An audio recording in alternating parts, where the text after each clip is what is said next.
to the channel. So today is going to be a styling video. I'm going to be showing you guys how I got this gorgeous wig to look like this.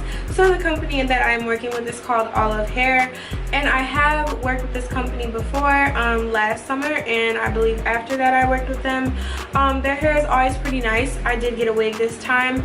I think the first and second time it might have been bundles in a closure or frontal. This is the box that the hair came in, and it's just a nice pretty purple box. It has styling info on the back, but I just wanted to hop on first and let y'all know the details. This video will be a detailed install voiceover video, so I hope you guys enjoy. If you guys are interested in this wig, check it out in the description.